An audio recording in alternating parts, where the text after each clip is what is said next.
오늘 사도행전 16장 하겠습니다. 예, 바울 사도가 디모데를 이제 동역자로 삼았어요. 이 전도 사역을 위해서.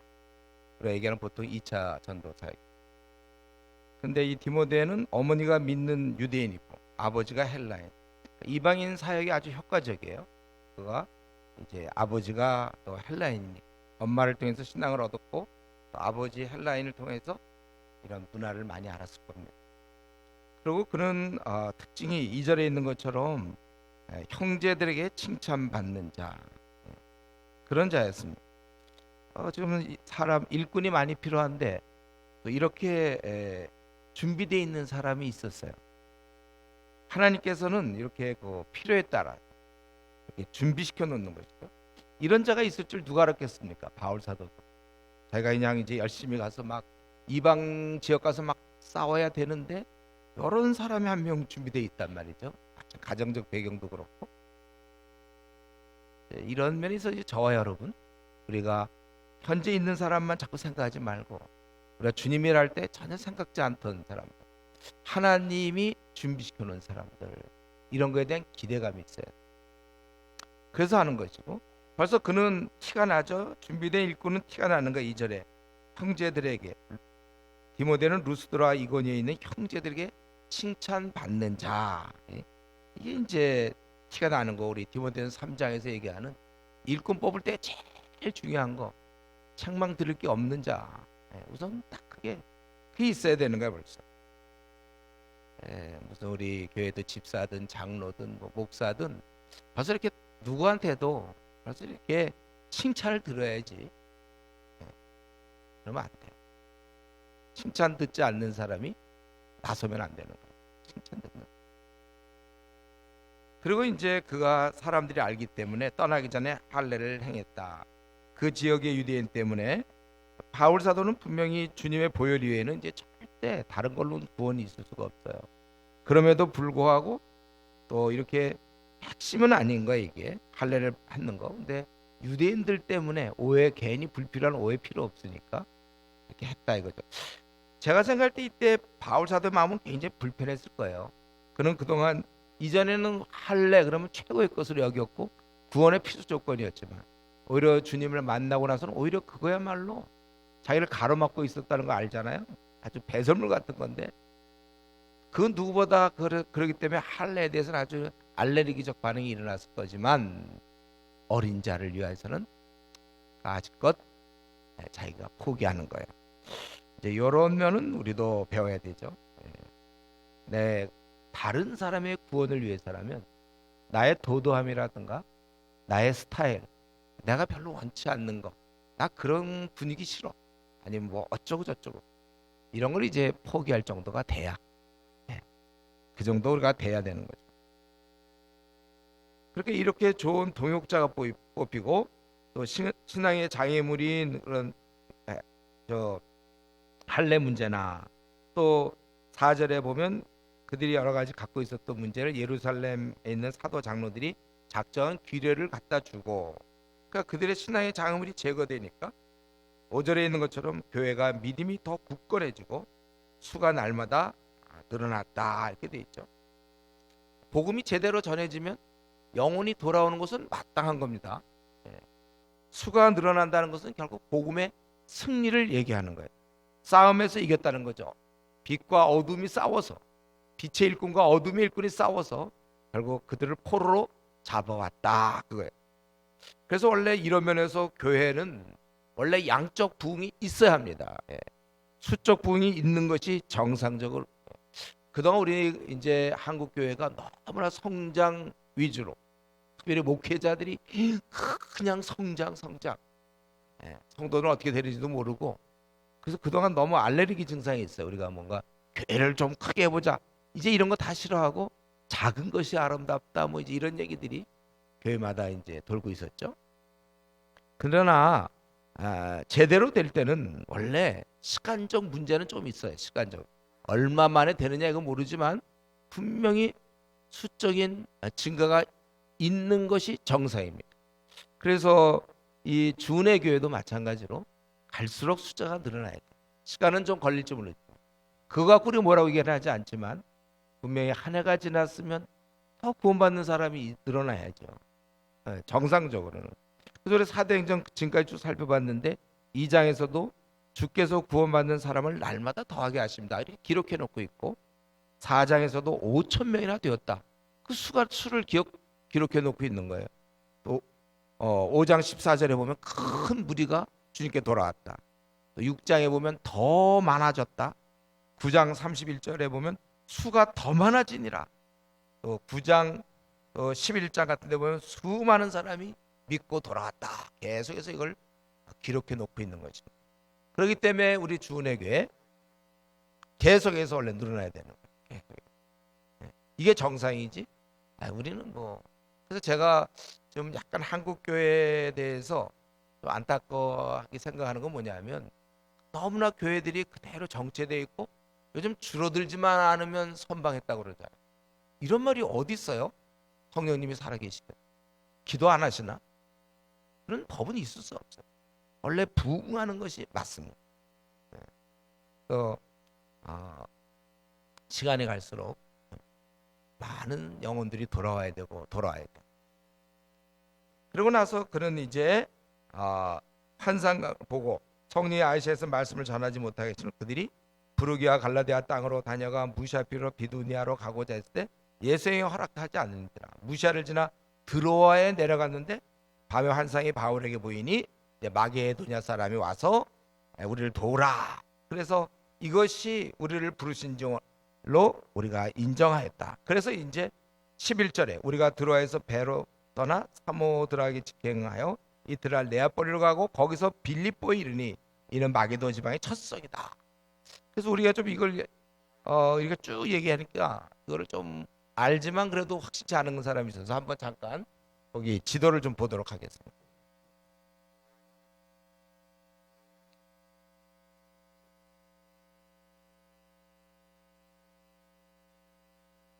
거기 좀 보이시나요, 여러분? 내가 안 보이는데 여기서 꽃들이 이 나무들 때문에 안 보이는. 내가 원래 이걸로 이제 보여주려고 했는데 안 되겠네. 안 돼요. 어디인지 안 보여. 그 여러분이 잘 보세요, 여러분. 지금 이쪽 이런 쪽으로 동쪽 쪽으로 보면 이제 안디옥이 있죠. 그렇죠? 왔다 갔다 할 수도 없고 안디옥. 우리 전도사님이 한번 이걸로 한번 해볼래요? 안디옥 앞에서 할 수 있으면 좋겠네요. 안디옥이 이제 그 수리아 안디옥이죠. 수리아 안디옥. 안디옥이 두 군데 있어요. 이쪽으로 예루살렘 위쪽으로 쭉 올라가면 이제 수리아 안디옥. 여기서부터 처음에 바나바 바울이 파송받은 곳이죠. 거기서 이들이 원래는 부르기아 갈라디아가 먼저 나오고 그다음에 부르기아가 좀 더 서진하면 거기 있죠. 보고들 있어요? 그 위쪽이 비두니아는 그 위쪽이에요. 그리고 조금 더 옆으로 가면 이제 무시아가 나오죠. 무시아를 지나 드로아. 드로아를 알면 돼. 드로아. 보였어요? 드로아? 되게 잘 찾네 그래도. 드로아. 이게 중요한 거죠. 드로아에서 그는 원래 뭐라고 그랬습니까? 그는 원래 무시아의 앞에 이르러 원래 동진 비두니아로 가려고 그랬어요. 비두니아 갈라디아로 가려고 그랬다가 이제 무시아를 지나서 드로아로 내려갔는데 이제 여기 때문에 바다거든요. 더 가면 이제 바다에 빠져 죽는 거야. 이제 여기서 환상을 보게 되는 것이죠. 그 위가 이제 마게도냐거든요. 거기 그 위에 이제 빌립보를 보게 되죠. 빌립보 쪽으로 쭉 나가다가 나중에 이제 그리스, 뭐 아테네 이렇게 이제 밑으로 쭉 내려가는 거예요. 다 이해됐죠? 이거 안 되면 혼자 어디 가서 지도 찾아보세요. 그래서 그럼 꺼도 되겠네 이제. 그래서 이제 여기서 그들이 배로 떠나 사모드라기로 직행하여 이튿날 네아폴리로 가고 거기에서 바로 위로 빌립보에 이르니 마게도냐의 첫 성이다. 그런데 이 드로아에서 환상을 봤는데 마게도냐 사람 하나가 서서 바울에게 마게도냐로 건너서 우리를 도라 이렇게 얘기했어요. 이럴 때 영적으로 민감한 바울 사도는 아, 이거는 하나님이 우리를 부르는 거구나. 이걸 인정했다는 것입니다.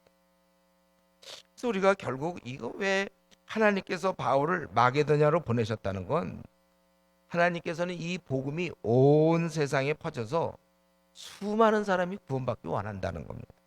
예. 원래는 그는 동진하려고 그랬죠. 그가 비두니아로 가려고 그랬어요. 무시아 쪽에서 비두니아로 동진하려고 그랬지만 하나님께서는 그걸 원치 않는 거예요. 물론 이쪽 비두니아 쪽도 거기 계속해서 길리기아 다 이런 쪽에 아직도 할 일이 무지 많아요. 그러나 그는 이제 이 마게도니아 쪽으로 가게 되는 것이죠. 이것은 무엇을 의미합니까? 우리는 어린 자를 지속적으로 돌봐야 된다는 거예요. 우리가. 그러나 동시에 또 새로운 사람에게 관심을 가져야 되고 이 둘 중에 굳이 어느 게 더 급선무냐 상황 따라 조금 다르긴 하지만 그러나 이미 믿은 사람은 놔두고 새로운 사람에게 자꾸 복음을 전해야 된다. 이걸 알아야 된다는 것입니다. 그러니까 예루살렘과 유대아와 사마리아 거기도 할 일이 무지 많지만 궁극적으로 땅 끝을 생각해야 된다는 것입니다. 그걸 바라보면서 우리 생을 사용해야 돼요. 여러분 앞날 계획을 세울 거나 혹은 취직을 할 때도 항상 이 계획 속에 늘 땅 끝을 포함시켜야 돼. 우리 교회 같으면 이제 50 정도 되면 이제는 이 한국을 떠나자. 이거는 너무 당연한 얘기인데 그걸 갖다 꼭 50에 한정 짓지 말고 40이라 할지라도 준비되면 떠나는 거야. 언제까지 돌보고 있겠는가? 우리 가자. 새로운 사람을 향하여. 지금 바울 사도는 좀 돌볼 사람 많아요. 여기 지금 무시아에도 많고 비두니아도 많고 수리아에도 있고 비시디아 안디옥부터 시작해서 루스드라 뭐 더베 이고니온 다 그거 돌봐야 될 사람들이 뭐 가득하지요. 그러나 그는 하나님은 바울 사도에게 원했던 것은 마게도냐 복음을 알지 못하는 자 그걸 원했다. 우리가 이런 하나님 뜻에 발맞추어 여러분들이 언제까지 한국에 있을 것인가를 계산하죠. 앞날 계산할 때, 직장을 가질 때도 생각하다가 내가 어느 날 나는 떠날 것이다. 이런 다 관점을 제가 벌써 이런 얘기는 뭐 하도 많이 했기 때문에 뭐 이제는 다 알고 있죠, 여러분.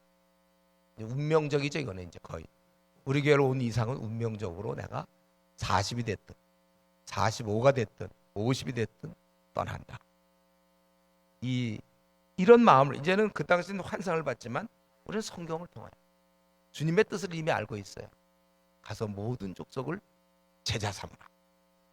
이 명령이 있는 한 우리가 가는 건 굉장히 정당한 거죠.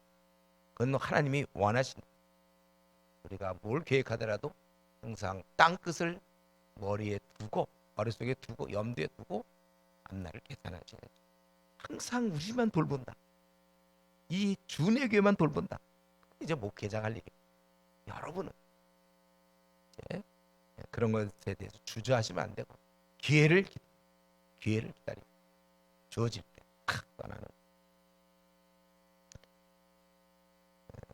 제가 이렇게 자꾸 얘기하는 거는 너무나 우리 한국교회 성도들은 한 교회를 다니면 그냥 그 교회로 끝나. 그 교회 그냥 지거볶고 할 일이 이렇게 많은 그 교회 자기가 없어도 돼. 내가 보기에는 꼭 있어야 되나 그 사람이?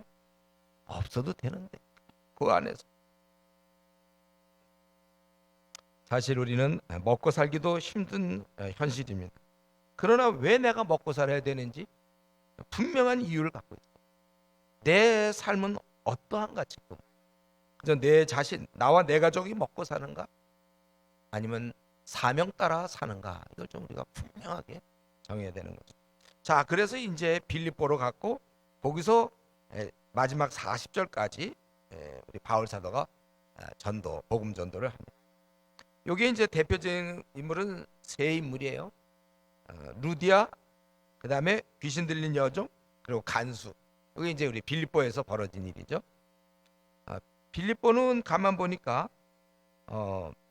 13절 안식일에 우리가 기도할 것이 있을까요? 문 밖 강가에 나가 거기 앉아 있는 여자들에게 말하는데, 여기는 이 빌립보는 회당이 없었던 것 같아요. 유대인들이 없었나 봐요.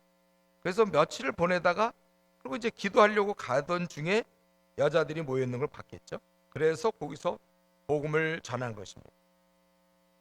이때 루디아가, 예, 자색 옷감 장사로서 하나님을 섬기는 루디아라 하는 한 여자가 말을 듣고 있을 때, 그는 하나님을 공경하고 있었지만 뭐 제대로 아는 건 아니겠고, 그랬던 그가 이제 말씀을 듣고 있을 때 주께서 그 마음을 열어 바울의 말을 따르게 하신지라, 복음을 이제 알게 된 것이죠.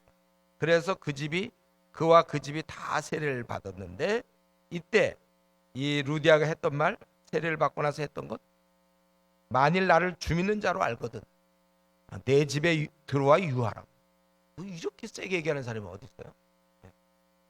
지금 분명히 믿었는데 말이야. 이걸 갖다가 만약에 우리 집을 떠난다는 건 나 갖다가 믿는 걸로 인정도 안 하는 거다.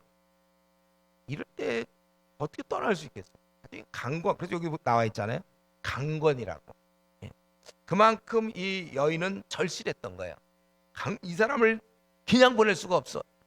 꽉 잡아야 돼 지금. 예. 지금 배울 게 너무 많아. 그러니까 꽉 잡은 거예요. 지금 여기 오니까 오늘 본문에서는, 그가 마음을 열게 됐는데 그게 어느 시점이었습니까, 여러분? 여러분 성경을 보세요. 언제죠? 언제 그 루디아의 마음이 열려졌죠? 말씀을 들을 때, 한 여자 말을 듣고 있을 때 주께서 마음을 열었다고 그랬습니다. 이 하나님 말씀이 그렇게 중요한 거예요. 왜 우리는 신앙이 안 자랄까요? 아주 너무나 명쾌한 답. 왜 내 신앙은 안 자랍니까? 밥을 먹어야 자라죠. 듣질 않는데 말씀을. 아니 월화수목금토 듣질 않는데요. 주일날 와서 그 짧은 설교 전에 조는데요.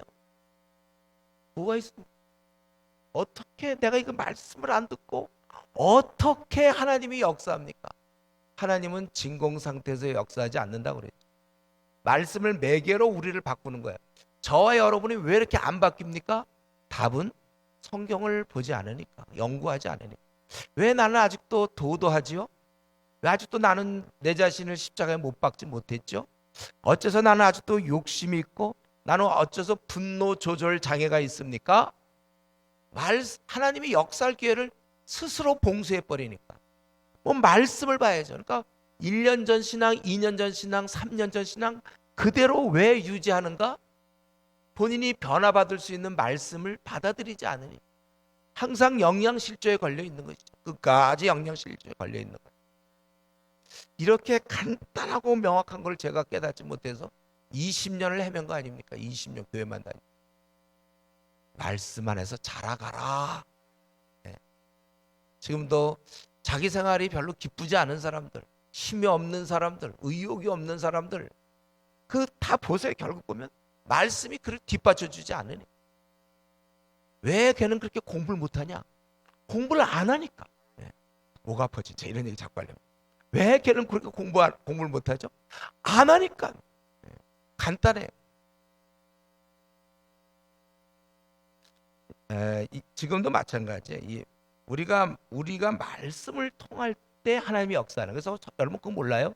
위대한 우리 신앙의 인물들 중에 보면 성경을 보다가 그냥 말씀이 쾅 그의 마음에 부딪혀서 거기서 박살나는 거 아니에요? 이런 경험들이 있어야 돼. 와, 말씀에서 이런 확 충격. 저 같은 경우 막 에스겔서 연구하다가 막 진짜 엉엉 울었어요. 에스겔서 확 48장 마지막 장 연구. 말씀이 주는.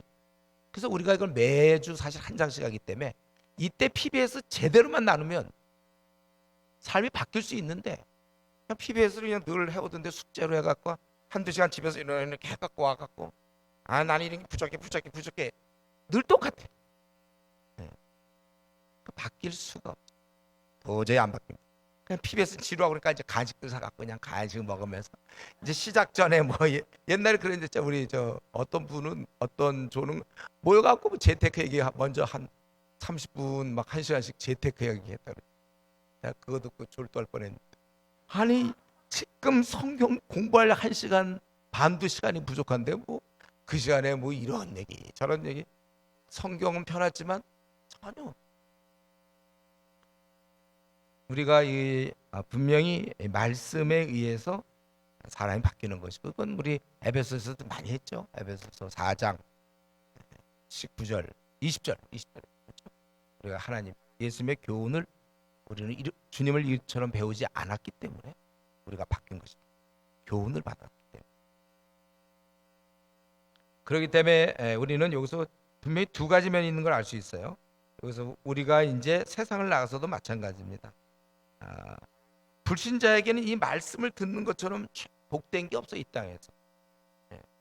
그래서 하나님 말씀을 전하는 건 우리가 할 일이고, 마음을 여시는 건 또 주님이 하시는 일이에요. 그래서 우리가 늘 전도하러 나가서 그가 돌아오지 않는데도 우리는 내가 제대로 복음을 전했나 안 전했나 그것만 확인하면 되는 거예요. 좋은 얘기했나 아니면 복음을 전했나 그것만 확인하고, 나머지는 주님의 책임이라는 것이죠. 그렇기 때문에 내가 복음을 전하지 않고 우리 교회가 부흥되길 원한다든가 민족이 복음화되길 원한다, 이런 거는 완전히 허상이 허구. 우리가 입을 열어 하나님 말씀을 전하는 것부터 우리 세상인이 구원받을 기회가 생기는 것입니다. 그렇기 때문에 우리가 믿든지 안 믿든지 친구들에게 또 회사 동료들에게 전하는 건 너무나 중요해요. 우리는 그 일을 일단 하세요. 그가 믿을까 안 믿을까 이런 얘기 하지 마시고, 그 마음을 여는 건 주님이 하는 거고, 내가 이 복음을 전하는 건 내 책임이라니까. 그럴 때 놀라운 역사가 일어나는 거예요. 그래서 이거 이 말씀이 이런 능력이 있구나. 과연 될까? 된다니까요. 이 말씀을 전해야 돼. 말씀. 우리는 말씀을 믿는 거예요. 말씀의 능력을 믿는 자들. 그리고 아까 얘기했지만 그 루디아가 이렇게 바뀌어가지고 그 강권하는 모습, 그만큼 그는 지금 말씀에 대한 갈급함이 있는 것이죠. 그래서 어떻게 하든지 사도를 붙잡고 늘어져야 돼요. 그래서 어떻게 하든지 집에 머물면서 더 교제하려고. 근데 제가 보기에 요 15절에 그가 세례를 받고 우리에게 청하여 이르되 만일 나를 주 믿는 자로 알거든 내 집에 들어와 유하라. 그리고 강권하여 머물게 한다. 요 구절 때문에 확실히 이 루디아는 확실히 구원받았구나, 이걸 우리가 알 수 있는 거예요. 어떻게 생애 처음 주님을 알게 되었는데 그거 어떻게 그거에 대해서 멈출 수가 있습니까? 그 안에 생명의 씨가 있기 때문에, 생명이 있기 때문에 생명이 자라나길 원합니다. 우리 어린애가 태어나면 생명을 갖고 내는 엄마의 젖을 그냥 젖을 물릴 때까지 울지 않습니까? 생명이 있기 때문에. 죽은 애는 그렇게 할 수 없어요. 신앙이 정상적일 때는 하나님 말씀을 듣기 원합니다. 이거는 정상일 때는. 교류가 있어요. 오히려 세상적인 이런 데 관심이 없어져요. 정상적일 때는 그는 자꾸 어떻게 하면 성도랑 좀 만나서 얘기 좀 해볼까, 신앙 얘기 좀, 간증을 좀 할 수 있을까, 하나님이 어떻게 도우셨는가, 나에게 어려운 문제가 있을 때 어떻게 풀려졌는가, 막 그런 신앙 얘기하기를 원해요. 그냥 뭐 어디 갔더니 뭐 싼 거 득템했다 이런 거 있잖아요. 싼 거 있고 거기 가면 야 반값에 사고 세일한 때더라. 뭐 약간 응? 애기 엄마들이 모여가지고 뭐 그런 얘기, 생활용품에 대한 건지 아니면 옷에 대한 건지 막 그런 얘기. 거기에 성도도 껴갖고 같이 얘기하면 참 성도의 관심사가 그게 무슨 관심사가 생깁니까? 싸게 하고 뭘 하고 뭐 그런. 그것보다 말씀, 어떻게 하면 이 한국 교회를 바꿀 수 있으며, 우리 직장 생활에서 아니면 우리 애들이, 우리 친척 중에 아직도 안 믿는 사람이 있는데 이번에 어떻게 설날에 어떻게 만날 텐데 어떻게 목사님 그를 뭐라고 첫 얘기를 해야 될까요? 막 어떻게 하든지 그런 데 관심이 있어요. 모이면 그러니까 집에 가기가 싫어야 돼요, 여러분들. 그래서 제가 늘 얘기하지만 예배 보자마자 집에 쏜살같이 가는 사람들, 그게 이제 시청각 교육이에요. 나를 도와주십시오. 내 신앙은 지금 허구입니다. 가짜입니다. 이건 제가 그냥 묵상해서 하는 얘기 아니에요. 실제 제가 지금까지 40년 사역하면서 언제나 예수님 믿고 뜨거운 사람들은 어떻게 하면 더 집에 안 갈까, 그 연구한다니까요. 성도들과 더 얘기하려고. 어떻게 하면 더 할 수 있을까? 야, 지금 졸려요? 이거 지금 굉장한 사실을 내가 얘기하고 있다니까.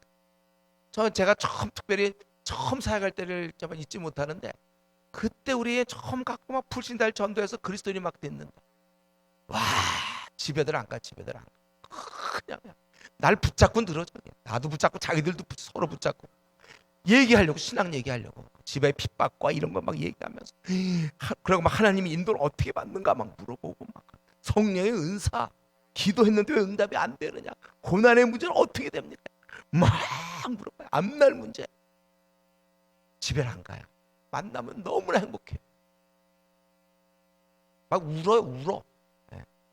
너무나 좋아서 한번 만나면, 얼마 만에 만나면 막 울려고. 그게 맞는 거예요. 네. 그래서 과연 성경에서 얘기한 대로 육신을 따르는 자는 육신의 일을, 영을 따르는 자는 영의 일을 생각하나니, 이 말씀 그대로입니다. 그래서 우리는 이 루디아가 지금 보여준 것처럼 어떻게 하면 더 말씀을 배울 수 있습니까? 어떻게 하면 이것을 더 신앙적인 걸 나눌 수 있을까? 우리 이제 이번 3월달 되면 우리 교회에 많은 대학생이 찾아올 거야. 우리 늘 그랬으니까. 그래서 우리 이제 그들의 그 순례 코스 중에 우리 교회가 어떻게 하나 꼈어요. 그래서 이제 이 교회에 처음에 이제 대학생 돼갖고 이제 지방 고향 떠나서 서울에 오면 몇 군데를 가요. 몇 군데를. 근데 어떻게 우리 교회가 왜 꼈는지 하여튼 꼈어. 또 와요. 그래서 이제 자기가 찾고 있어. 저는 그때마다 얘들이 뭘 기준으로 찾는가? 애들은 지금 20년 동안 모태신앙이라 하더라도 이게 없는데 애들이 뭘 기준으로 하죠? 근데 내가 그걸 도와줘야 돼. 찾을 때 기준은 말씀이 잘 전달되는가, 그걸 니들이 알아야 된다. 네, 그런 얘기. 아니면 이제 가서 보니 뭐 교회가 좋고 뭐 대학고 활발하다든가 뭐 이제 이런 거겠죠. 말씀이 제일 중요한 거 아닙니까? 여러분, 우리는 어떻게 하든지 이 말씀을 좋아하고 관심을 갖는, 그렇게, 그리고 그런 기사기 벌써 지루하고 언제 끝나나, 말씀만 설교만 하면 언제 끝나나, 그러니까 끝나는 시간이 너무 긴 듯하니까 도저히 못 견뎌서 자는 거야. 중간 자야 그래도 시간이 좀 가니까. 나름대로 생존법이 있어요. 그게 아니라 이거 어떻게 이 말씀을 더 깨달을 수 있을까? 그런 마음을 가져야지. 사실 제가 이제 수요일마다 좀 설교가 좀 긴 듯해서 기도를 해야 되는데, 그래서 제가 원래는 좀 오늘 조금만 하고 끝내려고 생각하다가 그럴 분위기가 아니고, 그리고 여러분들이 지금 또 뭐예요? 이번에 명절 때 시컷 놀았으니까 오늘은 좀 길더라도 그걸 이상한 듯이 생각하면 안 되고, 당연하다. 목사 입장에서는 우리가 그동안 많이 놀았으니 말씀을 더 줘야 된다. 그런 생각을 여러분들이 하면서 좀 언제 끝날까 이런 걸 생각도 하지 마세요. 어차피 끝날 거 아니에요, 그렇죠? 지금 내가 하는 얘기가 이 얘기인데, 말씀에 관심. 왜? 아유, 빨리 가세요. 바울사도 이제 알았으니까 세례받고 빨리 보내야지. 자기는 지금 계획이 있어. 놀고 싶은 계획이 있는데, 목사가 만약에 신방 가서 그 집에 죽치고 있어 보세요. 여러분 좋은가? 좀 빨리 가세요. 나 지금 뭐 좀 게임도 해야 되고 모두 좀 놀아야 되는데, 이럴 수 있잖아. 그게 아니라 이 아주 강건해요. 배우겠다는 이런 마음. 여러분에게 이런 마음이 우리가 있어야 되고, 그렇지 않으면 될 때까지 기도하세요. 나에게 어째서 영적인 갈망이 없을까, 나는 도대체. 그러니까 내가 지금 우리 교회에서 쭉 따져볼 때 내가 저 밑바닥에 있는 거예요. 내가. 왜냐하면 딴 사람들 열심히 공부하는데 혼자 안 하고 있으니까. 학교에서도 그런 거 아닌가요? 공부 막 잘하는 사람 보면 열심히 하는 사람이 잘하죠. 열심히 해도 물론 못하는 경우는 있어요. 그러나 잘하는 사람들 보면 반드시 열심히 하는 사람. 그래서 이제 거기 있으면서 또 16절에 우리가 기도하는 곳에 가다가, 이걸 볼 때 바울 사도는 참 부지런히 기도하고 있었다는 걸 알 수 있죠. 또 기도하는 곳을 찾아가다가, 그러다가 이제 점치는 귀신 들린 여종 하나를 만나는데, 그는 그 주인들에게 큰 이익을 주는 자라. 그래서 여종인데 바울과 그 무리를 따라오면서 자꾸 소리를 지르는 거예요. 귀신 들린 여종이. 이 사람들은 지극히 높은 하나님의 종으로 구원의 길을 너에게 전하는 자라. 이건 굉장히 좋은 건데, 이게 제정신 차린 사람이 이러면 그건 좀 도움이 돼요. 그렇죠? 근데 미치고 막 이런 귀신 들린 여자가 나타나서 구원의 길을 소개한다 이러면 오히려 크게 이상하잖아요. 예.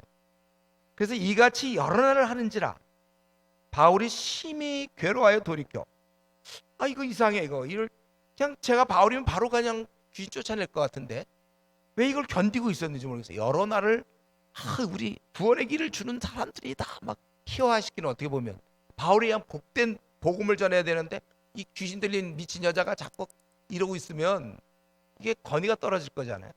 그리고 그걸 또 영적인 시각으로 볼 때 귀신 들린 여자가 본 불쌍해서 당장 고쳐줄 것 같은데 오히려 여러 날인데 바울은 괴로워했대. 심히 그 쫓아내주면 되는데 왜 이럴까. 그래서 저로 이거 왜 이랬을까 잘 모르겠는데 아마 제가 생각할 때는 그 귀신 들린, 보통 귀신 들린 자는 쫓아내면 되는데 요 여종은 좀 특별하죠. 뭐냐면 그 뒤에 주인들이 돈벌이라고 있어요. 여기 16절에 그 주인들이라고 그랬잖아요. 이 미친 이 귀신 들렸기 때문에 이런 신비로운 능력이 있는 거 아닙니까? 귀신 들리니까 막 맞추고 막 이러니까 그것 때문에 돈벌이하는 주인들이 또 있어요. 한 명도 아니고 여러 명이. 아마 그 바울 사도 머릿속에는 지금 객지 와서 빨리 하나님 말씀 전하는 게 좋지, 공연히 우선 당장 싸움은 하지 않는 게 낫겠다. 이 주인들을 생각했네. 그 사람 돈벌이가 끊어지니까.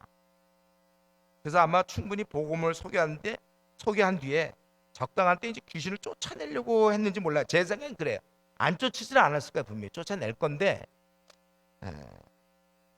근데 바울의 입장에서는요, 사실은요, 빌립보에서 우리가 잘 생각해 보세요. 귀신 들린 사람 얼마나 안 됐습니까? 우리가 볼 때 한 여종이, 여인이 어떤 처녀일지 모르는데 귀신 들려 있는 거 얼마나 불쌍해요, 그렇죠? 바울에 갔을 때 딱 볼 때 그 얼마나 불쌍했겠어요. 그런데 제가 생각할 때 이 귀신 들린 자도 비참하지만 비참하기는 이 빌립보 사람들 또한 마찬가지라는 거예요. 그렇기 때문에 그는 지금 빨리 복음을 전하기를 원했던 것 같고, 귀신 들린 여종이 물론 치료받는 것도 중요하지만 귀신 들리지 않은 사람들도 소망이 없는 사람들이에요. 귀신을 들렸거나 들리지 않았거나 다 마귀의 영향 아래 죽어갈 자들입니다. 증상의 차이는 있죠. 에이즈에 일단 걸리면 먼저냐 나중이냐 그런 시간적 차이는 있지만 다 죽는 건 맞지 않습니까? 그렇죠? 바울 사도는 지금 우리가 생각할 때 특별히 이 여종이 불쌍하다 이런 개념은 아니에요. 아예 빌립보성 전체가 불쌍한 거예요, 그의 눈에는. 그래서 아마 지금 그 일을 좀 해야 되는데 그리고 그 불필요한 이 주인들과의 싸움을 그는 피하고 싶었을 거라고 생각하는데 하도 쫓아와서 이러니까, 그래서 이제 이르되 예수 그리스도 이름으로 내가 네게 명하노니 그에게서 나오라 하니 귀신이 즉시 나오니라. 그랬더니 정말 제가 그냥 생각한 거지만 바울도 이런 생각한데 그 결과가 나왔잖아요. 19절부터 그랬더니 이 주인들이 한 몇 명이 거 갖고 먹고 살았는지 모르겠어요. 주인들이 여러분 생각 몇 명쯤 될 것 같아요. 주인들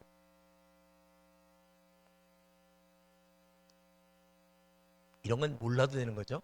그러니까 PBS 하다가 이런 거는 몰라도 되는 거예요. 근데 우리가 이제 가만 보니까 바울과 실라를 붙잡아 장터의 관리들에게 끌어갔다가 하는 거 보니까 최소한도 한 두 사람을 끌고 가려면 또 한 4명, 5명은 되겠죠, 그렇죠? 이 사람들은 어떻게 한 여종을 그렇게 그냥 무의도식하고 있었어요. 근데 이제 자기들의 수익의 소망이 끊어진 걸 보고 계속 귀신 들려줘야 되는데 귀신 나가버리니까 어떡합니까? 제정신 차리니까. 그러니까 이제 우리 성을 심히 이들이 요란하게 하는 자다. 로마 사람 우리가 받쳐도 못하지 못할 풍속을 전한다니 일제히 일어나 고발하니 상관들이 옷을 찢어 벗기고 매로 칠하여 많이 친 후에 아주 그냥 두들겨 한참 막아준 다음에 그 다음에 그들을 옥에 가두고 간수에게 명하여 든든히 지키라 그랬다는 거예요. 그가 이러한 명령을 받아 그들을 깊은 옥에 가두고 그 발을 착고에 든든히 채웠대. 도망 못 가게 확실히 했다는 거예요. 그런데 이때 어떤 일이 벌어집니까? 이제 25절 한밤중에, 여러분 내용 다 아는 내용들이죠. 이거 많이 본 거예요. 한밤중에 바울과 실라가 기도하고 그리고 하나님을 찬송함에 죄수들이 듣더라. 죄수들도 잠도 안 오고 그러는데 이들이 막 기도하는 소리와 찬송 소리를 듣게 됐는데 이때 26절 갑자기 예고 없이 큰 지진이 났어요. 옥토가 움직이고 문이 다 열리며 그리고 모든 사람의 메인 것이 다 벗어지다. 지진이 일어나는 건 알겠는데 왜 이렇게 자꾸 채운 것들이 다 벗겨지는지 그건 너무 이상한 일이죠. 그죠? 지진이 일어나서 옥토가 뭐 무너지고 문이 열릴 수는 있겠어. 어떻게 다 무너지고. 근데 매여 있던 묶었던 것들이 다 풀리는 것. 메인 것이 다 벗어진지라. 그래서 이제 간수가 자다가 옥문이 다 열렸으니까 그리고 이런 일이 벌어지니까 옥문들이 열린 것을 보고 죄수들이 당연히 죄수들이 도망가죠. 그러면요. 그래서 딱 생각을 하고 자결하려고. 로마의 법이 그만큼 엄중한 거예요. 죄수 한 명이 나가면 대신 자기가 죽어야 되는 거예요. 칼을 빼어 자결 죽어야 되는 건 아니에요. 그러니까 이 로마법이 너무 엄청난 것 같아요. 그 얘기할 텐데 나 같은 상관들한테 뭐 어떻게 얘기할 텐데 자결을 하려고. 그때 바울이 크게 소리질러 이르되 내 몸을 사지 말라. 우리가 다 여기 있노라. 요것도 참 특이해요. 요것도 왜 죄수들이 안 도망가고 다 바울 뒤에 다 붙어 있죠? 아마 바울이 도망가지 말라고 그랬던 것 같아요. 아마 이 죄수들은 이 좁은 귀에 도망치지 않은 것은 더구나 죄수들이 별로 행동들이 별로 안 좋은 사람이고 다 자기중심적일 텐데도 가지 않은 것은 이 초자연적인 경험 때문에 아마 바울에게 순종했던 것 같아요. 가지 말라고 아마 그랬던 것 같아요. 그러니까 다 여기 있다는 거 원래는 다 도망가야 되는데 그래서 간수가 등불을 달라 하여 뛰어들어가 아주 무서워 떨며 엎드리고 그들을 데리고 나가 이르되 선생들이여 내가 어떻게 하여 구원을 받으리. 그럴 때 그 유명한 구절이 그잖아요. 주 예수를 믿으라. 그리하면 너와 네 집이 구원을. 너와 네 집이 동시에 한 사람이 믿는다고 집안은 보너스다. 그런 뜻이 아니죠. 네가 제대로만 믿으면 우리 이번에 뭐예요? 우한 폐렴 같은 거 제대로 걸리면 그 옆에 붙어 있으면 걸리게 돼 있어요. 예수님을 진짜 믿으면 집안이 바뀌게 되어 있습니다. 아내가 진짜로 믿으면 남편 바뀌는 거예요. 남편이 진짜로 믿으면 아내가 바뀌고 부모가 진짜 믿으면 자식이 바뀌는 거고. 우리가 이게 너와 네 집이 구원을 받으리라. 그리고 주의 말씀을 그 집과 그 사람과 그 집에 있는 모든 사람에게 전하니 그래서 온 가족이 다 세례를 받은 후 음식을 차리고 34절에 그와 온 집안이 하나님을 믿음으로 크게 기뻐하니라. 간수와 그 집안이 구원받는 장면이 이제 나와요. 끝으로 이렇게 나온 겁니다.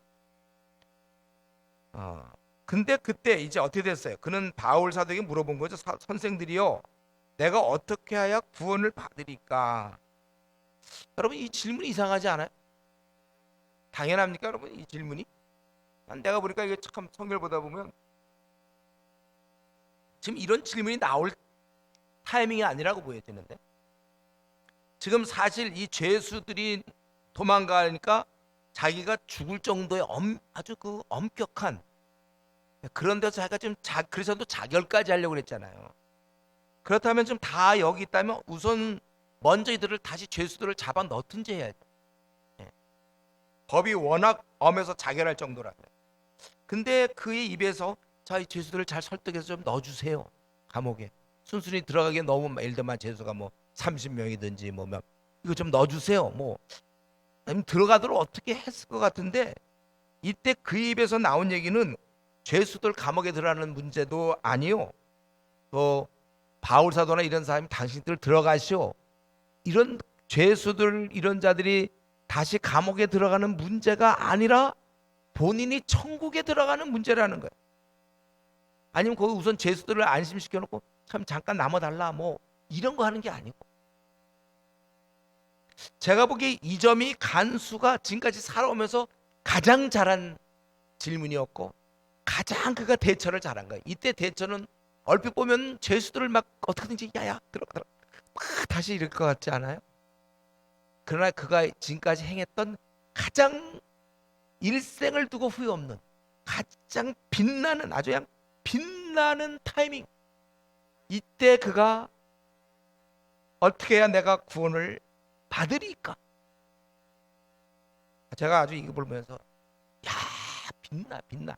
요 질문이 너무나 빛나고 있어요.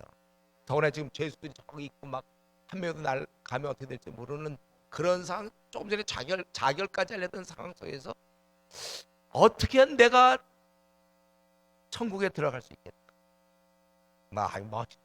이 질문 아주 그냥 멋져요. 세상에서 질문 제일 잘하는 사람 중 한 사람이 내가 보기에 이거 표시해 놓으세요. 세상에서 질문 제일 잘하는 사람. 이런 타이밍에서 더구나 자기 목숨이 왔다 갔다 하는 거거든. 이들이 죄수. 응급조치도 없어. 어떻게 내가 죄수 감옥 들어가는 게 아니라 내가 천국 들어가는, 박수 한번 쳐야 되겠다. 원래 이런 질문을, 와, 감동 없어요 여러분은? 뭐요? 이러니까 생애 제일 중요한 문제를, 사실 두 번째는 이제 자기 살아야 되겠죠. 그거를 가장 적절한 시점에서 깨닫고 그 문제를 붙잡고 늘어졌다는 점. 그 나머지 문제는 지금 그가 물어본 질문과 비교조차도 할 수 없는 일입니다. 이 제대로 된 방향의 질문이 결국 그와 그 가정을 구원하게 되었고, 우리가 이제 천국 가면 만나게 되는 거예요. 간수와 간수의 그 자녀분들을 우리가 뵙게 될 거야. 사실 이 문제입니다. 내 영혼이 어떻게 될까? 일단 이걸 해결해 놓고 다음 문제, 먹고 사는 문제, 자녀 대학 보내는 문제, 뭐 결혼하는 문제, 직장에서 연봉하는 뭐 연봉이냐, 무슨 다음 단계 문제, 유학 가는 문제, 이거 다 중요한 게 아니에요. 내 영혼이 어떻게 될까? 일단 물에 빠진 사람이 우선 살고 볼 일이죠. 옷이 젖어서 뭐 입고 갈까? 그 생각하고 있으면 됩니다.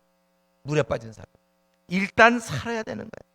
그 다음에 뭐 세상사를 고민하든지 말든지 내 생에 영원히 거할 처소가 마련해 놓고 그 다음에 뭐 노후 문제를 생각해도 좋은데, 세상 사람들은 노후 문제는 되게 생각하잖아요. 노후 대책. 그러나 이 영생에 대한 대책은 없이 사는 사람 얼마나 많은지 몰라요. 그래서 복음 전하면 아이 나 먹고 살기 바쁜데 뭐 그러냐. 이 문제가 더 중요한 건데, 죽음 이후의 삶이 있단 말이죠. 아무 대책 없이 살다가 그냥 죽는 사람.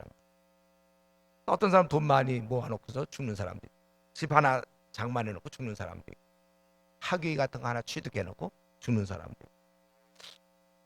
어쨌든 이 간수는 가장 심각한 순간에 육신의 구원이 아닌 영혼의 구원의 문제를 해결해.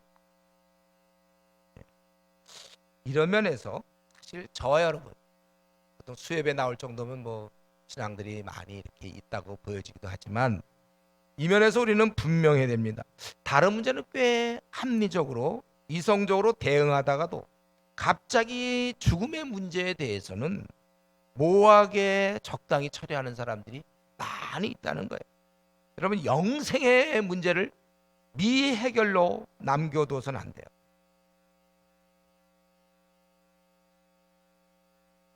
꼭 이 문제를 해결해야 남은 생 평안과 안도감 속에서 살 수 있는 것입니다. 이면 분명합니까? 아무리 오늘 수요일날 늦은 시간 피곤도 하지만 확실히 나는 구원은 이제 목사님 이제 그거는 저랑은 벌써 저는 넉넉히 베드로 사도에게 것처럼 넉넉히 그날에 들어가 있습니다. 제가 못 들어간다면 예수님이 그건 있을 수도 없는 일이에요.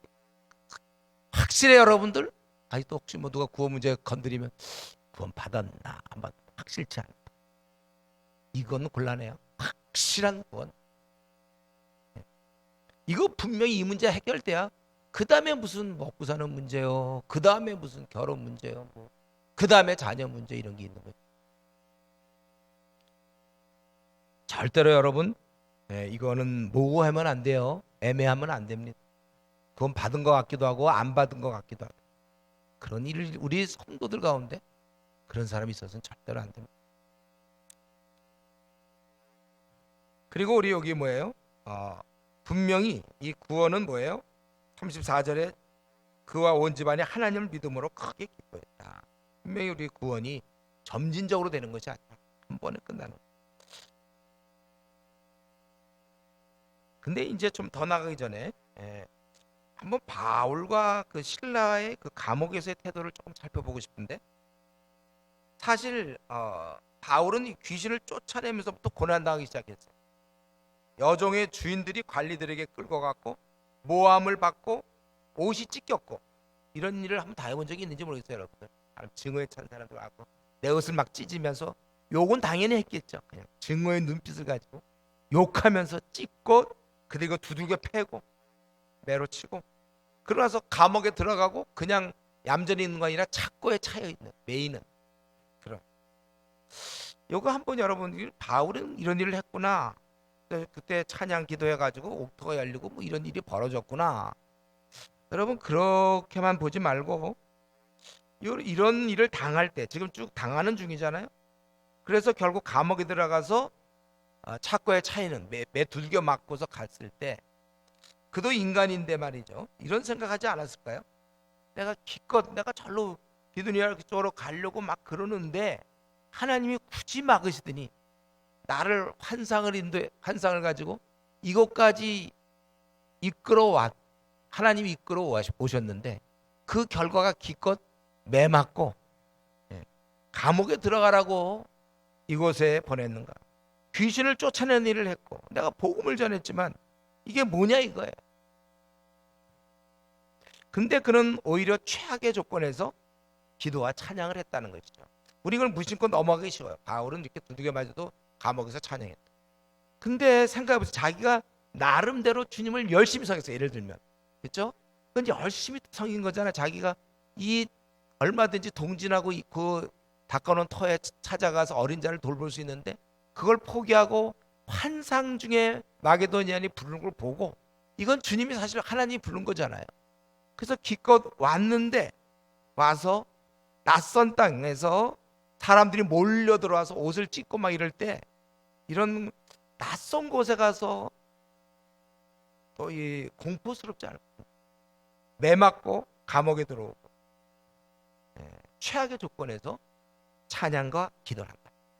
저와 여러분이 이제 마찬가지죠. 우리가 이런 면에 내 나름대로 그냥 내가 말도 안 듣고 뺀질뺀질 이 마게도니아로 오라고 부르는데도 아이고 꿈인데 알기 뭐야, 내가 원하는 대로 가서 말도 안 듣고, 그러다가 좀 무슨 일을 당하면 그래도 조금 아이고 내가 잘못했을까 그런가 이렇게 좀 생각할 수 있겠죠.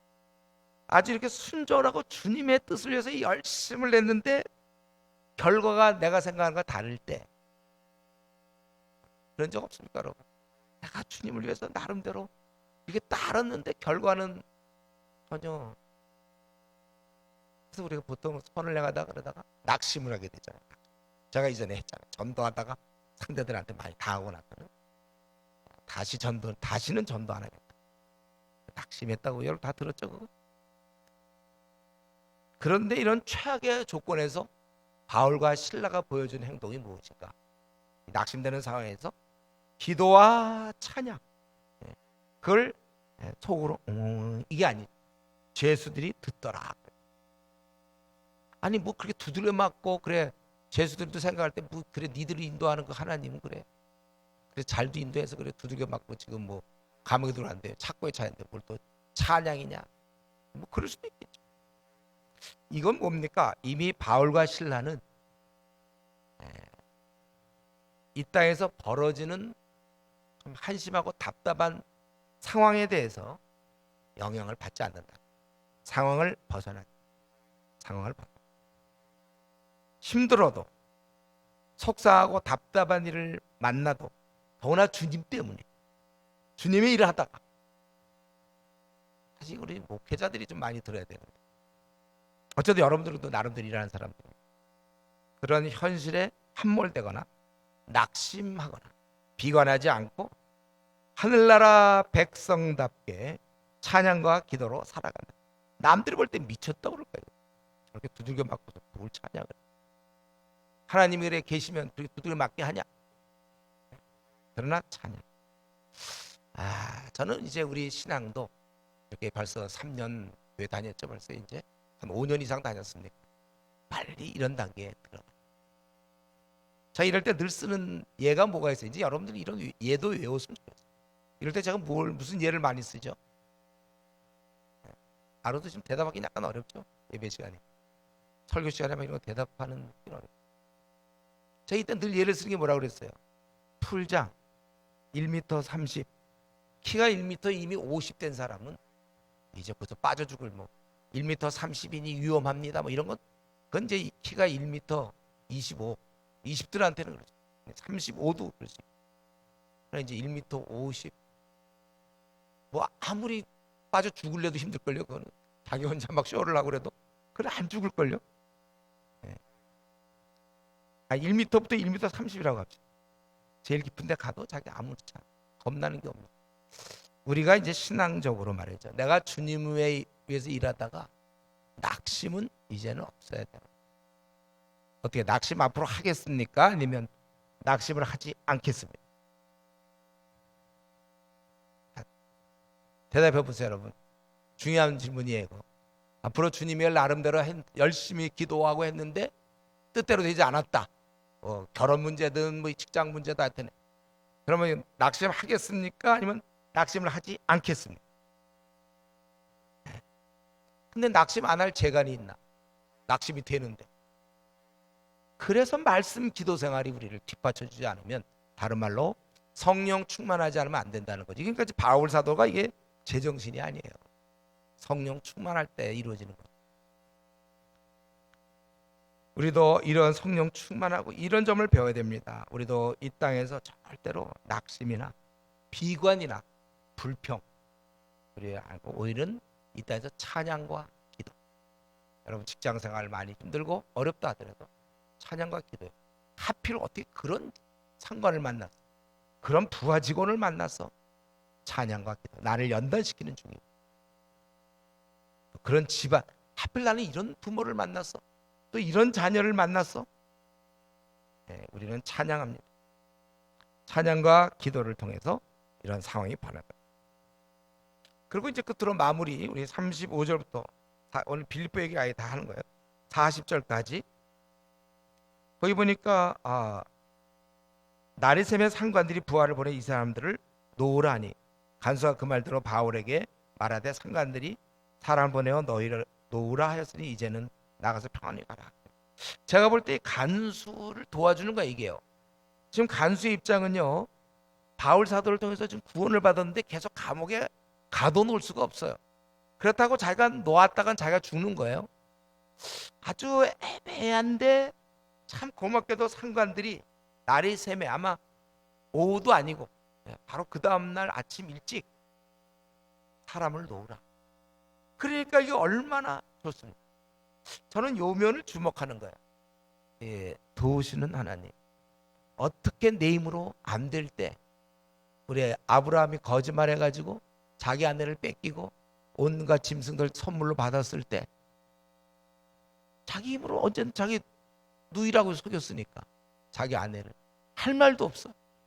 짐승 소리 들으면, 아내 소리 들어야 되는 짐승 소리 들으면서 밤을 보낼 하나님이 역사하셔가지고 그를 빼주지 않습니다. 이런 이 돕는 은혜, 여러분 이 돕는 은혜를 좀 많이 좀 민감하세요. 하나님이 나를 저도 이런 기대를 많이 해요. 어떤 때 내 힘으로 참 요거 참 난처해 이게. 진짜 나의 실수도 있을 수 있고 어떤 때는 아주 난처할 때가 있어요. 제가 그럴 때라도 긍휼히 여기시는 하나님, 나를 불쌍해서 내가 말을 어떤 실수를 했다든가 그게 아닌데 어떻게 주워 담을 수도 없다 힘들고 그럴 때 도우시는 하나님. 지금도 이거 이 간수 입장을 생각해 보세요. 이 말이 안 나왔으면 그러면 어떻게 해? 계속 저 바울을 잡아 넣을 거예요. 빼줄 거예요. 그때 참 도와주시는, 이거 C640 우리 중국 들어갈 때마다 이런 거 참 많이 느껴. 저는요 지금까지 그 C640 하면서 그때마다 참 난처할 때 도와주시는 하나님, 도우시는. 많이 경험하세요, 여러분들. 그리고 이제 그런데 바울이 여기서 이상하게 몽리를 부린가? 이거 뭐예요? 그냥 조용히 나가면 다행이지. 뭐라고 했습니까? 30절 바울이 이르되 로마 사람이 우리를 죄도 정하지 아니하고 공중 앞에서 때리고 옥에 가두었다가 이제는 가만히 내보내고자 하느냐? 아니라 그들이 친히 와서 우리를 데리고 나가야 하리라 한대. 예. 그래서 그들이 부하들이 이걸 하니까 두려워해. 로마 사람을 죄도 묻지 않고 막 두들겨 팼어. 그래서 와서 권하여 데리고 나라 그 성에서 떠나기를 청하니까 그래서 이제 루디아의 집에 들어가서 형제들을 만나보고 위로하고 그래서 떠났다. 바울이 왜 이렇게 했을까? 네. 아마 제가 생각할 때 이건 뭐 정확히는 않지만 뒤에 남겨진 빌립보 교인들을 위해서 그런 것 같아요. 떠난 뒤에라도 그 상관들이 자기들 약점이 있잖아요. 네. 이들을 쉽게 건드리지 못하게 하려고 그런 게 아닌가 그런 생각을 해봐요. 어쨌든 지금 우리 빌립보 성의 요게 이제 사역 내용입니다. 바울과 실라가 빌립보 성에 들어가서 루디아를 구원하고 그 가정, 또 귀신 들린 여종, 간수, 그리고 죄수 중에도 내가 보기 좀 있었을 거라고 생각해. 어쨌든 40절에 형제들을 만났다는 거 보니까 꽤 구원을 준 그가 감옥에 그가 빌립보 가서 많은 사람을 구원했다는 거예요. 이건 무엇입니까? 바울은 자신이 갖고 있는 엄청난 자산을 사용하고 있다는 거예요. 그 권세를 마음껏 사용하고 있습니다. 바울이 이르는 곳마다 구원이 이루어지고 있어요. 바울이 어디를 가든 심지어는 죄수로 감옥에 가든지 간에 그 주위에 항상 구원과 영생을 얻는 일이 벌어졌다는 것입니다. 저는 이런 바울과 우리를 비교했으면 좋겠어요. 나도 그러한가?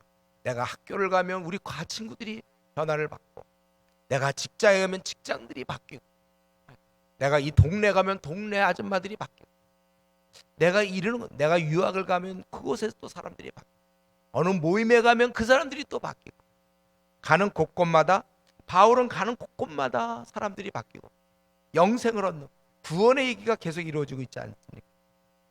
그렇기 때문에 우리도 바울과 우리의 차이가 있다면 혹시 이런 게 아닐까?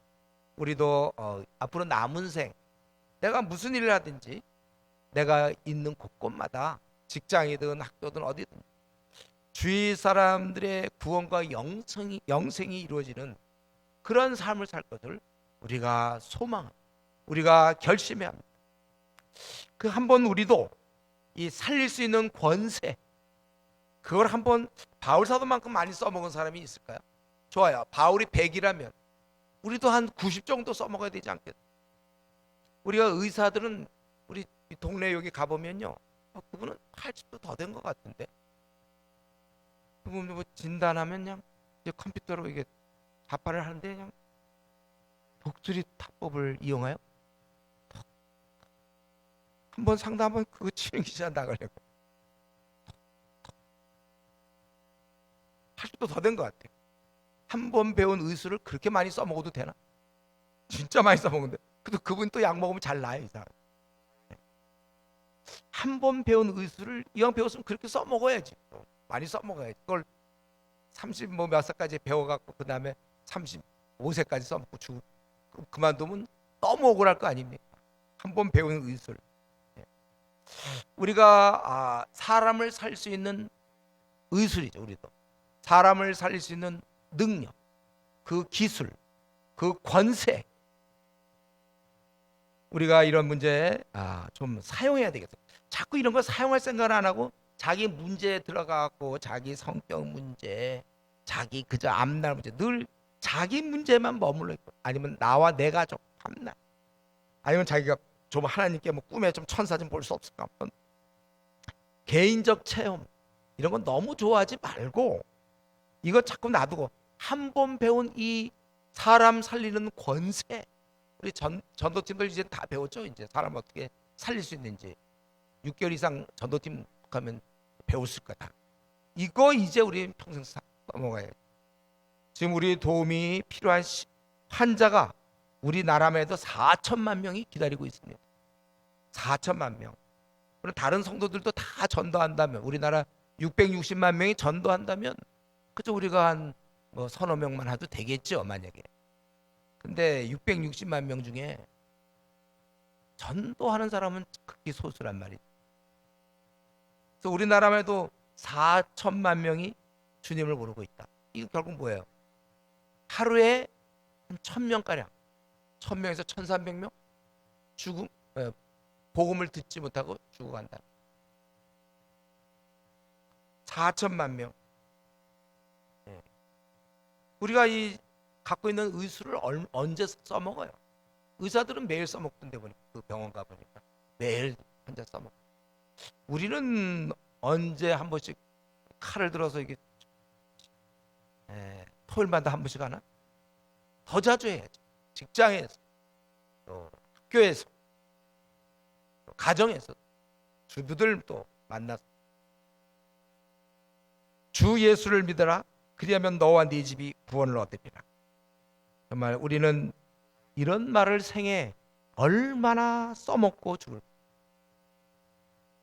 여러분, 우리 남은 생 이거 우리만이 갖고 있는 이 권세를 많은 영혼을 위해서 잘 사용할 수 있는 그러한 마음이 할 수만 있다면 풀타임을 하면 제일 좋지만, 우리가 먹고 사는 문제 여러 가지 있지만, 자기가 할 수만 있다면, 남편이 돈만 벌어준다면 마음껏 자매들은 풀타임으로 김치만 먹을 수 있다면 더 많이 이것을 사용하는, 바울사도처럼 늘 사용하는, 그래서 많은 사람을 구원하는 주 예수를 믿으라. 그러면 너와 네 집이 구원을 얻으리라. 이 메시지를 가지고 남은 생 살아가는 귀한 성도 되기를 바랍니다. 우리 이 시간에 같이 우리 같이 통성으로 우리 좀 기도할 때, 우리 하나님께서 바울 사도를 마게도냐로 보내는 것은 이미 복음을 들은 사람이 보다는 복음을 전혀 듣지 못한 사람에 대해서 그들에게도 구원을 주시기를 원한다. 그리고 우리가 한번 구원을 받았다면 루디아처럼 어떻게 하든지 믿는 자와 교제와 성경이 말씀하는 것을 그거를 나누기 싶어하는 그런 마음이 내 안에 충만하게 들어야 되는데, 혹시 그렇지 않다면 그런 마음이 들 때까지 우리가 간구해야 될 것입니다. 그리고 이 간수의 질문, 자기가 지금 다 죄수들 도망가서 죽을지도 모르는 그런 상황에서도 죄수가 어떻게 되는, 그게 문제가 아니라 내 영혼이 과연 천국에 들어갈 수 있는가, 이 영생에 대한 그런 아주 간절한 마음을 갖고 있는데, 나는 확실히 이 부분에서 분명한가. 그리고 이러한 바울 사도가 감옥에 갔죠. 자기가 주님 때문에 환상을 보고 왔지만 기껏 인도한 것이 두들겨 맞고 감옥인가. 낙심하지 아니하고 절망하지 아니하고 그는 찬양과, 내 남은 생 혹시 주님을 섬기다가 지금 혹시 낙심 때문에 주저앉은 사람이 있습니까? 다시 일어나서 선을 행하다 낙심하지 말라고. 제가 이제 대학 시절에 그 구절 때문에 다시 일어났는데, 우리 정말 그런 마음을 가지고 우리 하나님께서 우리를 이끄심에 실수가 없는데 그걸 믿으며 끝까지, 그리고 우리 바울은 가는 곳마다 많은 사람이 영생을 얻게 돼요. 구원과 영생. 나도 가는 곳마다 그렇게 될 수 있도록 내가 배운 이 사람 살리는 기술을, 이 권세를 더 많이 사용하다가 죽을 것을, 사는 날 동안 심수할 것을 다짐하면서 우리 이 중에 어떤 건데 자기 마음에 좀 기도의 필요성을 느끼는 것, 이 기도 제목을 가지고 우리 간절히 기도하도록 하겠습니다.